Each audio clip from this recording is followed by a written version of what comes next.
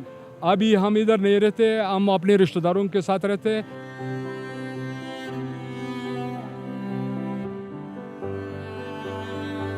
सरखुना लालखू road के ऊपर जो है ये गांव था जो बिल्कुल तबाह हो चुका है और गरीब लोग हैं। हम आपको बताते चलें कि ये PK9 है, महमूद ख़ान साहब का हलका है जो इस वक्त वज़ीर आला खैबर पख्तूनख्वा हैं और MNA भी उनका तल्लुक़ भी तहरीक इंसाफ से है। डॉक्टर हैदर अली साहब का ये कौमी हलका है, यानी कौमी असम्बली के वो मेंबर हैं।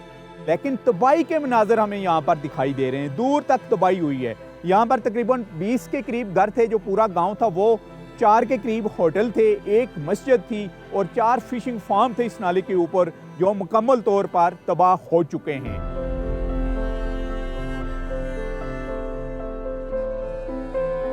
डिस्कवर पाकिस्तान टीवी की मैनेजमेंट की तरफ से ख़ास करके हमारे जो CEO हैं डॉक्टर कैसर रफ़ीक साहब, उन्होंने हमें कहा, हमारी टीम को कहा कि आप लोग जाएं और उन लोगों की हमारी तरफ से इतनी हेल्प करें। इस हेल्प से, इस मदद से इनका कुछ होगा तो नहीं, लेकिन शायद हमारे देखे हुए हमने जो ये काविश शुरू की है और मीडिया ग्रुप और मुखय्यर हज़रात भी यहाँ पर पहुँचें और दूर दराज के जो इलाके हैं उनकी हेल्प करें, तो हम आपकी मदद करना चाहेंगे। ये बहुत कम है लेकिन इसको कबूल कीजिएगा। और हम ये एक तारीख़ रकम करना चाह रहे हैं कि खाली रिपोर्टिंग नहीं करनी, हम उन इलाकों में जाएं जहां मीडिया नहीं आ पाए और जहां पर गरीब तरीन लोग मौजूद हों। तो हमें आप को ये अपने चैनल्स की तरफ से